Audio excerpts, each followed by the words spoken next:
Assalamu alaikum student. This is our video number 2 in round number 6. We are starting from secondary industry. This consists of turning raw materials, whether from one's own country or imported,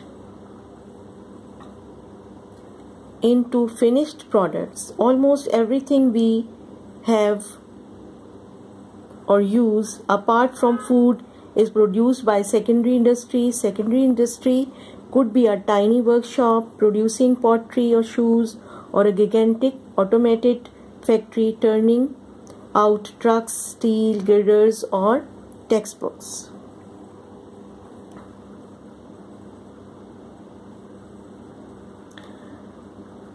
In picture you can see that painting and earthenware was in a tiny workshop.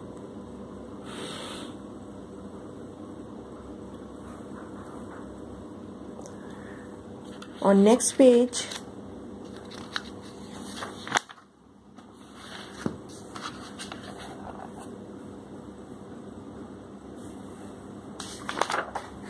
page number 48.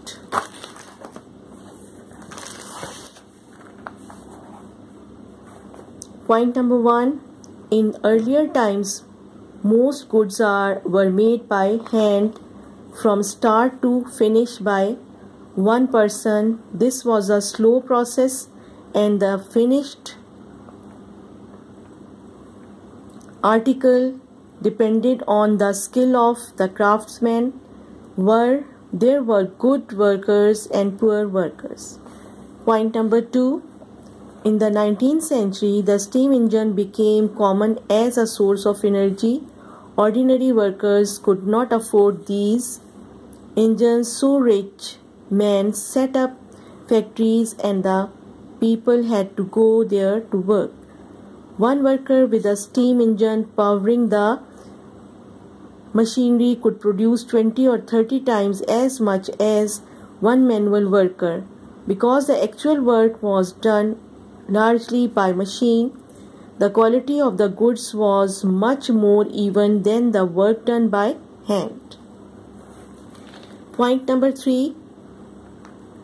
Early in the 20th century, it was realized that if each workman did just one operation for making something, say screwing just one part of the product, he could do it much faster than if he had a number of operations to do.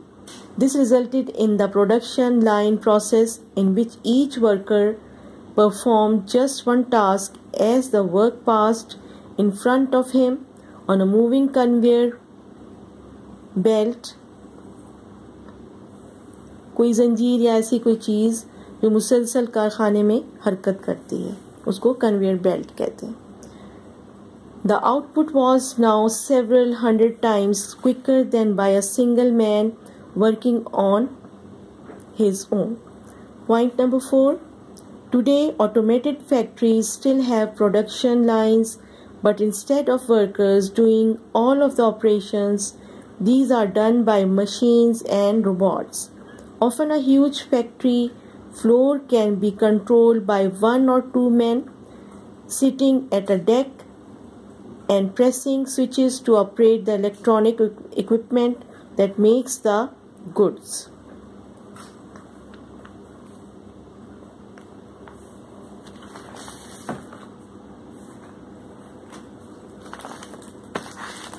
Next page, topic is oil and its byproducts.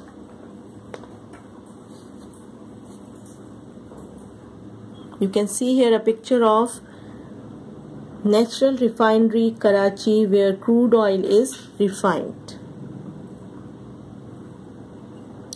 The production of oil and its byproducts is perhaps the most important industry in our modern world, which is why many people call it black gold. Well over half of the energy in the world comes from oil, and almost 45% of this comes from Muslim countries. We may think that it is used just for powering cars, trucks and trains and producing electricity, but it is also the base for a number of everyday byproducts that we would never think had anything to do with the black sludge. And what is the meaning of sludge? Solid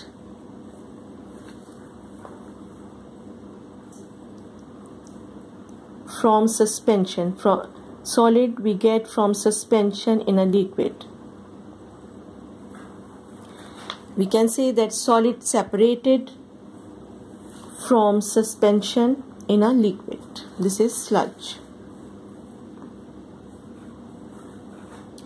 That comes from the oil well. We get more different products from oil than from any other substance on earth. Oil comes from underground as crude, a thick, black, horrible smelling, semi-liquid. It is taken by pipelines or tanker to the refinery, a huge industrial complex where it is refined, that is split into the many chemicals of which it is made. Oil goes through a large number of different processes to clean it and break it into parts. First, it is washed with hot water to get rid of unpleasant sulfur, and then it goes to the distillation tower. Here it is heated to turn it into a gas which rises up the 40-meter tower on the right in the photograph. All the way up the tower are trays with holes in them, and on each of which a different part of the oil condenses.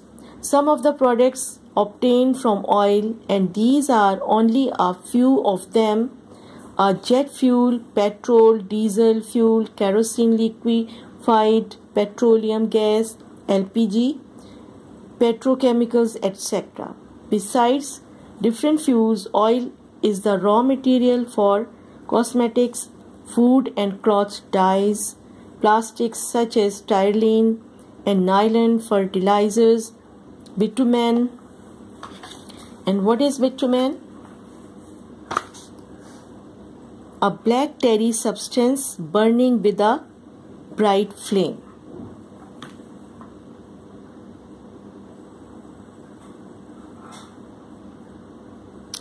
For roads and roofs and for strengthening tires.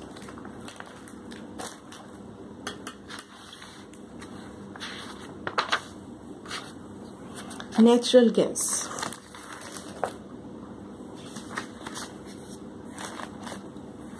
What is natural gas?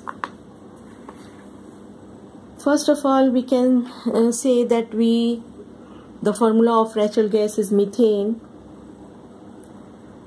And natural gas consists of methane gas. In natural gas, there is 95%. In this gas, there is 95% methane and some quantity of ethane and propane, which are hydrocarbons. It is formed under the earth by the decomposition.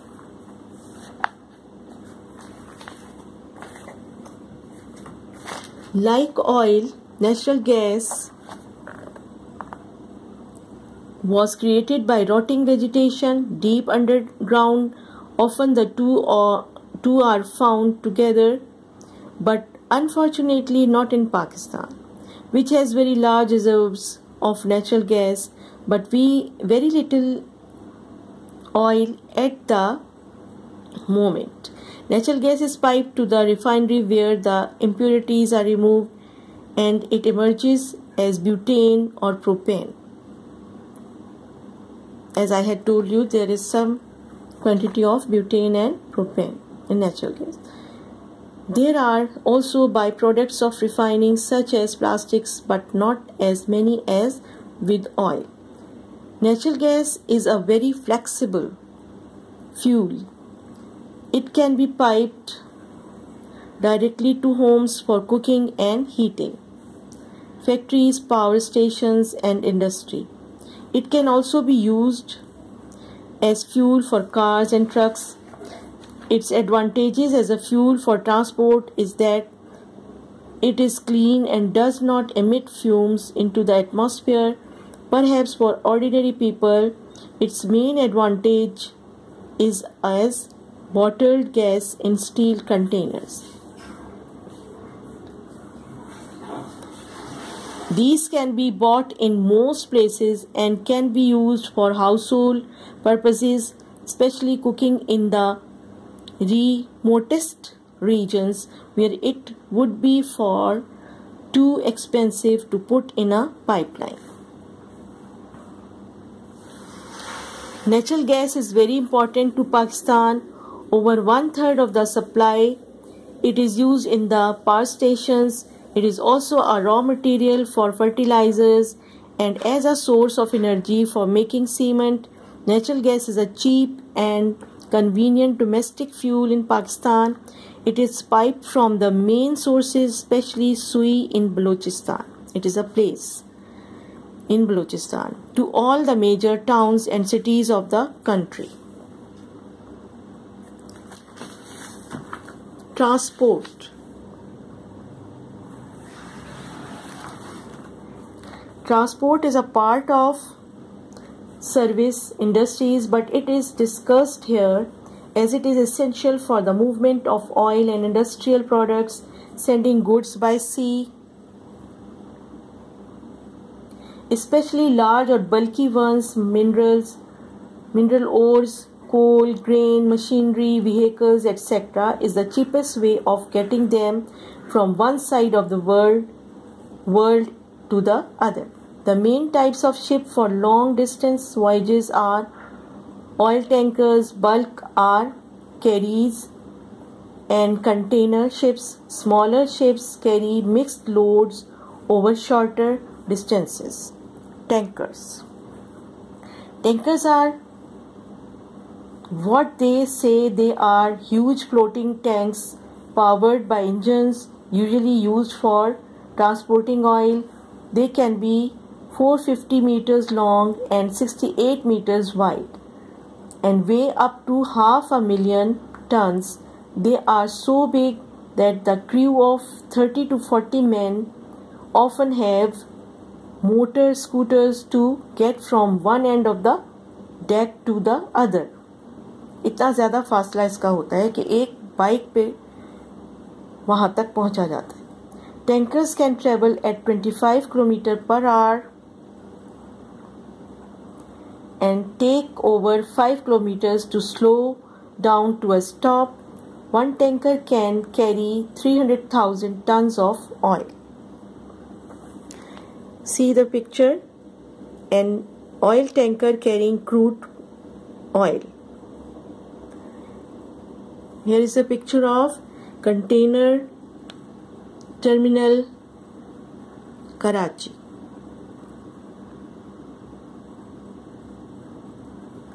Next page, and I think so this is the last page. Container ships.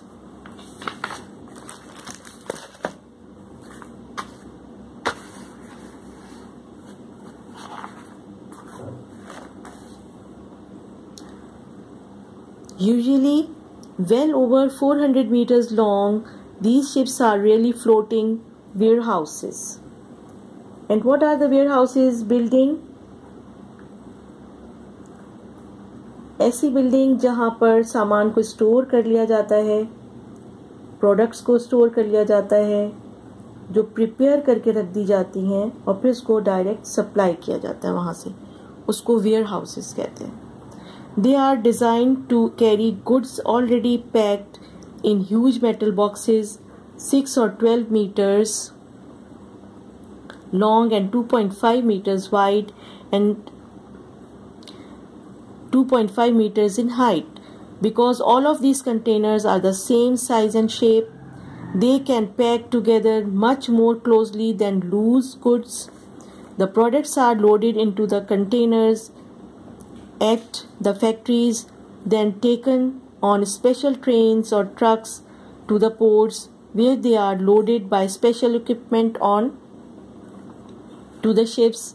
The containers are packed below deck, and when this is full on the deck itself, the larger container ships can carry over 6,000 of these huge metal boxes at a time. Containers protect the goods much better, as they can be locked at the depot or factory to prevent pilferage.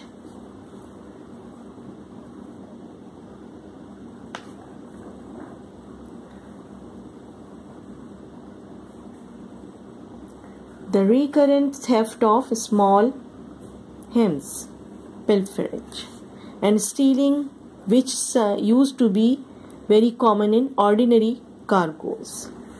Bulk carriers, some goods such as coal, metal ores, and grain are not suitable for containers, and these are often carried in bulk carriers. ज़्यादा तादाद में ले जाया जाता है. These are up to 350 meters long, with the engines and living quarters at the rear, with the rest of the ship a huge open space for cargo. Many of them can hold 250,000 tons of goods. Other specialist ships are refrigerated ships, which carry meat and other perishable goods. Perishable goods are food that does not keep for long, that is perishable goods.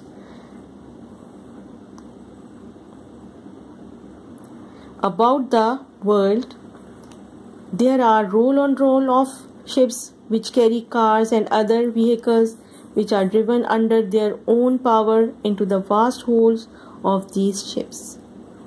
Chapter is finished, and in next video we will do short question answers and long question answers. Thank you so much.